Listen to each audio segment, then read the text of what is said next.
les 10 princes de l'air qui colonisent la terre, bien-aimés, revêtez-vous de toutes les armes de Dieu, afin de pouvoir tenir ferme contre les ruses du diable, car nous n'avons pas à lutter contre la chair et le sang, mais contre les dominations, contre les autorités, contre les princes de ce monde de ténèbres, contre les esprits méchants dans les lieux célestes, les démons établis dans l'espace. J'étais en train de prier chez moi, puis une lumière a brillé dans ma chambre. L'ange du Seigneur est venu vers moi et m'a emmené dans les airs. Nous sommes entrés dans l'univers où j'ai vu des étoiles et des corps célestes. L'ange a pointé sa main vers un endroit de l'univers où je pouvais voir des trônes flottant dans l'univers. Ces trônes se trouvaient à divers endroits et ceux qui étaient assis sur les trônes disposaient d'une légion de diables qui travaillaient pour eux. Les principautés ont commandé à ces démons des airs d'attaquer les églises de la terre. Les principales cibles sont les églises, puisque ceux qui sont dans le monde leur appartiennent déjà. L'ange m'a emmené dans les nuages où j'ai vu les puissances de l'air. Il ressemblait à un essaim d'abeilles. Le ciel était sombre avec tant de démons volants.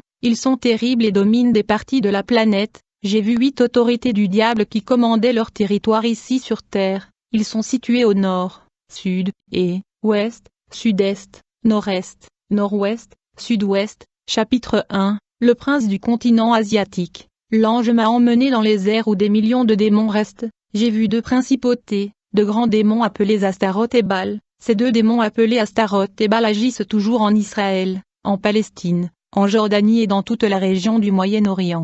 Puis l'ange m'a emmené au fond du fleuve Euphrate en Irak. Nous descendus dans ce fleuve jusqu'à l'abîme où les anges déchus étaient enchaînés, et nous sommes descendus dans une partie de l'enfer à partir de cette rivière. L'ange a déclaré, lorsque ces 4 anges déchus enchaînés sous la terre seront libérés, une grande partie de la population d'Israël mourra de la guerre. La Bible dit, le 6e ange sonna de la trompette, et j'entendis une voix venant des 4 cornes de l'autel d'or qui est devant Dieu, et disant au 6e ange qui avait la trompette, délie les 4 anges qui sont liés sur le grand fleuve d'Euphrate, et les 4 anges qui étaient prêts pour l'heure, le jour, le mois et l'année, furent déliés afin qu'ils tuassent le tiers des hommes. L'ange m'a emmené à une partie de l'abîme, où j'ai vu des milliers de démons emprisonnés. Ils ressemblaient à des bêtes dans les cages voulant dévorer celui qui s'approche. Ces démons sont beaucoup plus féroces que ceux qui sont libres dans la galaxie. L'ange a dit, ce sont les 200 millions des démons qui seront déliés sur la terre, et lorsque cela se produira, un tiers de la population mondiale mourra des suites de guerre, de famine et de maladie. Chapitre 2. La princesse de séduction. Un démon avait apparu dans ma chambre où je fais mes prières. Le démon qui m'est apparu était la principauté de la vanité féminine. Ce démon était plein de boucles d'oreilles sur tout le corps et de rouge à lèvres. Ses cheveux étaient colorés, en partie blonds, l'autre en noir et quelques parties rouges et rouges. Ce princesse de séduction me dit, je suis la principauté de la vanité. C'est moi qui ai inventé toutes sortes d'accessoires féminins pour le maquillage, la teinture et les boucles d'oreilles. Il y a des légions de diables qui travaillent pour moi et sont dispersés dans tout le pays. Nous avons obtenu des millions d'âmes grâce à ces accessoires féminins. J'ai vu dans la vision une légion de démons vanité qui étaient dans l'arrière-cour de ma maison attendant leur chef. Tous ces démons se maquillaient avec les cheveux teints. Leur principauté m'a menacé et a dit, j'enverrai ma légion dans l'église où vous êtes le pasteur, je mettrai fin à la sainteté du corps. Nous provoquerons la vanité dans votre église. Cette principauté a explosé devant moi et a disparu. Puis j'ai vu un diable plein de boucles d'oreilles partout. Il y avait un énorme boucle d'oreille à son oreille et un autre dans son nez. Son poignet était plein de bracelets et son cou était plein de chaînes. Aucune vanité ne vient de Dieu et les femmes portent ce que Satan a lancé dans le monde. L'ange a déclaré, les embellissements du corps corrompent le cœur et exaltent la chair. Ils révèlent ce qu'il y a dans le cœur. Lucifer s'est exalté lorsqu'il a regardé sa gloire et son corps recouvert de pierres précieuses. Ézéchiel 28 dit, par la multitude de tes marchandises, ils ont rempli de violence ta violence au milieu de toi, et tu as péché.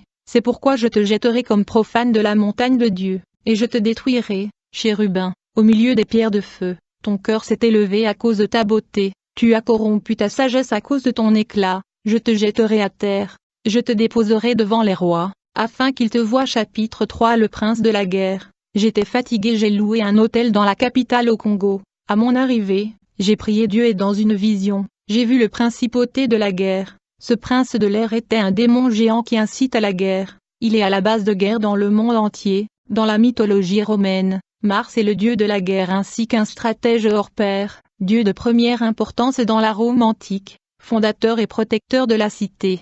Mars jouait un rôle équivalent chez d'autres peuples du Latium et au-delà, notamment chez les Sabins. les Samnites et les Osques. J'ai vu des démons sourds et des démons muets posséder des gens au Congo, des démons des grenouilles sortant des lacs et des rivières et possédant des gens. Le Saint-Esprit m'a révélé, dans ce pays, il y a beaucoup de sourds muets à cause des démons. J'ai vu des démons sortir de la mer et posséder des êtres humains sur terre. Chapitre 4. Le prince de l'ère du Nouvel An. Je priais le 31 décembre et lorsque la nouvelle année de 2018 est entrée, mon esprit a été happé par les nuages. J'ai vu la célébration de la nouvelle année et le ciel était éclairé par des feux d'artifice. Une principauté a reçu toute la commémoration. Cette principauté était un gigantesque démon d'une dizaine de mètres de long qui s'asseyait dans les airs et recevait toute la célébration du Nouvel An. J'ai vu de nombreux rituels du Nouvel An offerts à cette principauté, comme préparer le dîner, des vêtements blancs, du champagne et de nombreuses boissons sur les tables avec des fruits. Les croyants ont également célébré le Nouvel An avec les méchants. Les gens ont fait des promesses et ont remercié l'année qui s'est écoulée. Pas Dieu, beaucoup de gens ont bu et conduit leur voiture et des accidents se sont produits. Les démons de la mort ont parcouru les rues et les maisons pour amener les âmes de ces gens vers le principauté du Nouvel An. La vieille année était finie, mais il a fallu beaucoup d'âmes avec elle. Combien n'ont pas vu la nouvelle année arriver, ont attendu la nouvelle année et étaient inquiètes, mais n'ont pas vu l'année entrer pour que leur vie soit récoltée la veille. Le principauté qui a reçu les offrandes de la célébration du Nouvel An a mis des éclats de rire terribles. Les gens ont fait une promesse idolâtrant la nouvelle année, demandant paix, prospérité et santé pour l'année à venir, oubliant Dieu qui ajoute les années de leur vie. Je suis retourné à mon corps et c'était le premier jour. Chapitre 5. Le principauté de la musique chrétien. L'ange m'a conduit à une très forte principauté. Il est le Dieu de la louange de l'Évangile et avait un contrat noir à la main. Il est en charge de l'industrie du disque. Ce prince de l'air me dit, j'ai déjà pollué les louanges des croyants et ils m'ont adoré avec mes rythmes. Ce prince de Satan écrivait de nouvelles louanges sur la terre qui permettront à la personne qui chante ces louanges de devenir célèbre et de gagner des millions de dollars.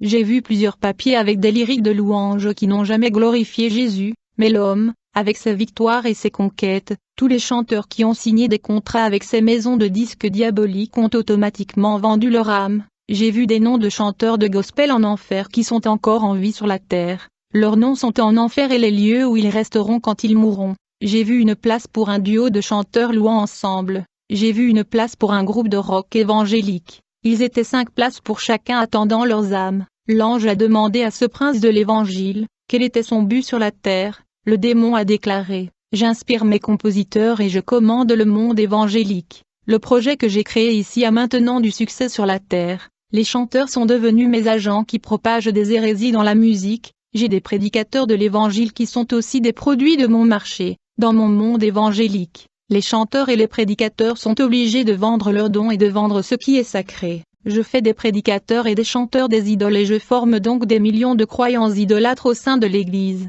Je gagne beaucoup d'âmes pour Satan et j'ai une grande récompense. Ce démon a gagné un trône en enfer en y traînant des millions d'âmes. Satan lui a donné un grand prestige.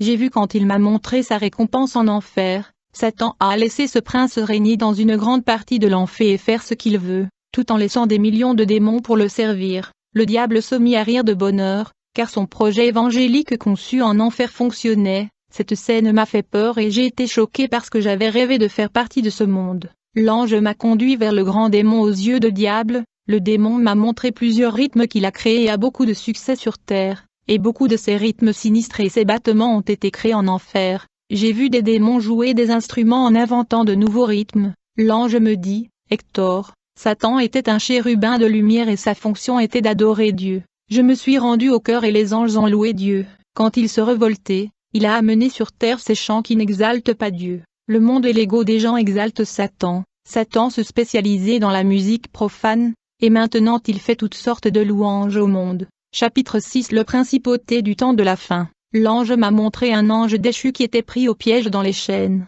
Cet ange s'est transformé en dragon à plusieurs têtes. L'ange a dit, c'est la bête qui sera l'antéchrist sur terre. L'ange m'a montré une partie de l'abîme où il n'y avait aucun ange, un endroit vaste, sombre et dangereux, préparé pour quelqu'un. L'ange a déclaré, cet endroit est l'endroit où Satan sera piégé pendant 1000 ans. Jésus m'a montré un monstre avec plusieurs têtes qui provenaient des profondeurs de la terre. Ce monstre est allé en Italie et s'est assis sur le trône du Vatican. Et puis cette terrible créature a été transfigurée en pape. Ce pape a réuni toutes les religions par le biais d'une nouvelle loi œcuménique. Les églises qui n'ont pas accepté et refusé cet accord ont été persécutées. car le décret donnait des pouvoirs au Vatican. Après cette vision, le Seigneur Jésus m'a dit de retourner dans mon corps. Je suis revenu à la terre et étais dans ma maison. J'ai prié Dieu et dit, Seigneur, que signifie cette vision du Vatican?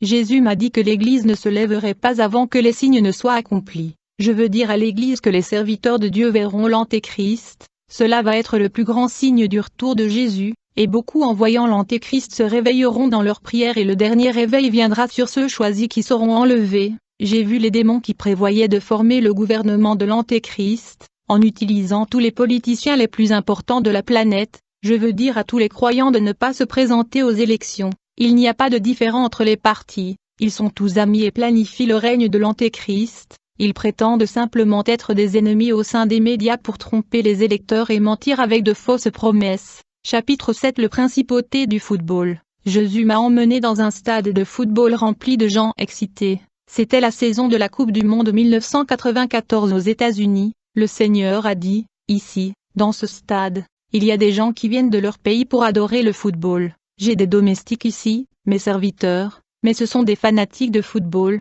qui font plus pour leur club que pour moi, dépensent leur argent en billets de football, mais n'aident pas ceux qui ont besoin d'aide. Le football avait volé la place réservée à Dieu et beaucoup adorent le sport qui va en enfer à cause de cette idolâtrie. Le Seigneur m'a montré le prince du football dans l'espace. J'ai vu son trône dans l'air. J'ai contemplé une balle dans la main de ce démon du football. Il recevait les chansons des supporters qui criaient dans le stade. Le Seigneur dit que beaucoup de frères sont des joueurs de football professionnels et qu'il ne voulait pas que ses serviteurs jouent à ce jeu de l'enfer, qui a volé son culte. Dans une vision j'ai aussi vu Marc-Vivien Foé, le footballeur camerounais décédé lors d'un match en 2003. Il s'est rendu auprès de la reine de la côte pour lui permettre de jouer la Coupe d'Afrique des Nations. Quand je l'ai vu en enfer, il me dit, après avoir obtenu les pouvoirs, je devais sacrifier ma mère à la reine de la côte, mais j'ai refusé de le faire. Ainsi, au cours de cette journée fatidique, un esprit du royaume de l'eau a frappé mon cœur et m'a tué sur le coup. Alors Marc était en enfer pour l'occultisme. En enfer, je l'ai vu tenant un crâne humain. On m'a ensuite montré de nombreuses équipes et leurs supporters sur leur chemin vers l'enfer par les tunnels. La première équipe que j'ai vue était le club de football de Chelsea. Ils étaient menés par Ivanovic et suivis en ligne droite par les autres joueurs. Ils avaient tous des objets occultes à la main. Certains avaient de l'encens, de l'huile, des bagues sacrées et d'autres objets. On m'a ensuite montré comment tous ceux qui suivaient et soutenaient cette équipe de tout leur cœur les suivaient tous dans le tunnel de l'enfer. On m'a alors montré Ronaldinho, et certains jeunes garçons âgés de 8 à 13 ans. Ces garçons apprenaient à jouer comme lui. J'ai ensuite vu un étrange démon, sous différentes formes, à savoir une femme, un singe et qui avait des ailes comme une chauve-souris. C'est le démon qui l'aide à bien jouer. Alors, quand ces garçons ont commencé à répéter, ce démon se manifeste et entre en eux. Je l'ai vu ainsi que tous ses fans, ses supporters et les garçons qui cherchent à jouer comme lui en empruntant le tunnel pour se rendre en enfer. La prochaine star de football que j'ai vue était Kaka. Il avait une Bible dans la main droite et un ballon de football dans la main gauche. J'ai alors vu un démon s'approcher de lui et lui dire, « Suivez-moi et je vous montrerai le chemin du mensonge ». Ce démon a ensuite pris la Bible et l'a placée dans sa main gauche et le ballon dans sa main droite. Malheureusement, ce démon le menait aussi en enfer. J'ai ensuite vu un homme lui dire en portugais que tu pouvais être chrétien, mais que tout ce que tu voulais faire dans le football, je le ferai pour toi. Cet homme a ensuite fait quelques rituels et un démon est apparu, puis il a mis un peu de liquide sur sa tête et le démon est entré en lui. Il a ensuite commencé à jouer habilement. J'ai vu des footballeurs brésiliens adolescents le suivre en enfer. On m'a alors montré des personnes qui marchaient silencieusement vers l'enfer et il s'agissait des équipes de football brésiliennes. J'ai demandé au Seigneur Jésus ce qu'ils ont fait et il a dit que c'était à cause de l'idolâtrie. Ceci parce que le football est un dieu et ceux qui le soutiennent finiront par se retrouver en enfer. J'ai ensuite vu Pelé entrer dans un cimetière la nuit pour invoquer un démon. Ce démon est venu vers lui et les joueurs, et une huile étrange a été appliquée sur eux, et il leur dit de ne pas toucher le femme le jour du match. Puis j'ai vu un démon étrange, avec la tête d'un homme, mais le corps d'un veau. Ce démon dirigeait l'équipe de Brésil, y compris les anciens joueurs comme Pelé et d'autres. J'ai également vu la majorité des Brésiliens les suivre silencieusement en enfer à cause de leur passion pour le football. J'ai vu beaucoup de footballeurs utiliser des bagues, des huiles spéciales et d'autres accessoires occultes pour exercer leur métier. Cependant, ce qui est triste, c'est que tous ces joueurs marchaient droit vers l'enfer avec leurs supporters. J'ai vu l'équipe de France de football également dirigée par Zidane et d'autres anciens joueurs. Leurs fans et leurs partisans les suivaient tous en enfer. Après cela, j'ai ensuite vu l'équipe nationale égyptienne dirigée par Abu Troka. Tous étaient également sur le chemin de l'enfer. L'équipe était dirigée par 2 démons sous la forme de vaches. Le principal démon qui les a aidés à remporter la Coupe d'Afrique des Nations à cette reprise est Osiris. On m'a alors montré toutes les équipes du monde, y compris l'équipe nationale du Ghana, les Black Stars étant suivis par leurs supporters et leurs fans. J'ai alors demandé au Seigneur Jésus pourquoi il en était ainsi, et il a dit parce qu'ils appartiennent tous à l'ennemi et sont impliqués dans les pratiques occultes. Puis le Seigneur dit, je devrais avertir que personne qui est dans l'occultisme ne peut venir dans son royaume. J'ai vu tous les clubs de football classés par niveau sur leur chemin vers l'enfer en silence et suivis de près par leurs fans. Tous les jeunes garçons qui suivent les footballeurs professionnels les suivaient tous en enfer. Certains de ces garçons ne vont pas aux fétiches eux-mêmes, mais leurs professeurs et leurs entraîneurs recherchent les pouvoirs occultes et leur donnent les objets et les instructions nécessaires. On m'a alors montré 2 équipes chrétiennes jouant un match de football et des démons sont venus là-bas sous la forme d'ours pour s'asseoir et regarder le match. Ils étaient si heureux et agitants. D'autres démons sont également apparus sur le terrain pour manipuler le match comme s'ils étaient les entraîneurs. Même lorsque les chrétiens jouaient un match, les démons avaient le droit d'être présents, car le football est un jeu conçu par Lucifer pour en séduire de milieu. J'ai ensuite vu un match d'église différent, et un homme est allé consulter un occultiste pour gagner le match. Il a reçu une horloge pour aller au cimetière y dormir de minuit à 6 heures. Il a ensuite placé l'horloge près du poteau des églises opposées pour qu'elle gagne le match. L'autre équipe adverse a également demandé à un homme d'aller voir un autre féticheur, qui lui a donné un liquide étrange qu'il a aspergé. Les démons ont alors possédé les joueurs et ils ont joué par la puissance des démons courts sur le terrain. Je suis allé à une partie de l'enfer. Je contemplais un endroit où il n'y avait que des idolâtres, mais ce n'étaient pas des adorateurs d'images. Ils étaient fans, ils souffraient des flammes et les boucliers de leurs équipes qui apparurent dans leurs mains. Le Seigneur Jésus a dit, « Dis à mon peuple que je ne veux pas que mes serviteurs assistent au match, ni que j'encourage ces clubs. Il n'y a pas de fans qui sont mon serviteur. » Le Seigneur m'a pris par la main et nous sommes allés sur terre. Il m'a montré que derrière chaque club se trouvait un démon adoré par ce supporter. J'ai regardé des fans diabolisés sortir de ces clubs qu'ils ont encouragés. Ces fans endémiques battaient et tuaient d'autres fans. J'ai vu à quel point la Coupe du Monde est une cérémonie diabolique, avant que les adorateurs de Satan aient le privilège de célébrer le grand festin des démons, et le monde entier a adoré la Coupe du Monde, dont les dieux sont les équipes qui sont les dieux de la chair et le trophée d'or qui est aussi un dieu. La balle est aussi un dieu. Le mot balle en anglais s'écrit balle et se lit cibole. Dans d'autres langues, Bel est une forme de vénération pour le dieu Baal. J'ai vu en enfer des fans de football chrétiens, ils étaient fanatiques. Ils placent leur club au-dessus de Jésus. Ils ont manqué les services religieux à cause des matchs de football. Ils ont cessé d'aller à l'église à cause de la Coupe du Monde. Ils ont voyagé dans des endroits lointains pour voir leur club jouer, dépenser de l'argent pour leur club et n'ont pas aidé l'œuvre de Dieu. Ils étaient croyants et souffrent dans l'enfer. J'ai vu des démons qui ont des noms de clubs de football. Ils ont des têtes de monstres et sont en chemise de club. Chaque démon porte une chemise d'un club différent. Ils volent le temps et le culte de Dieu à travers les clubs de football.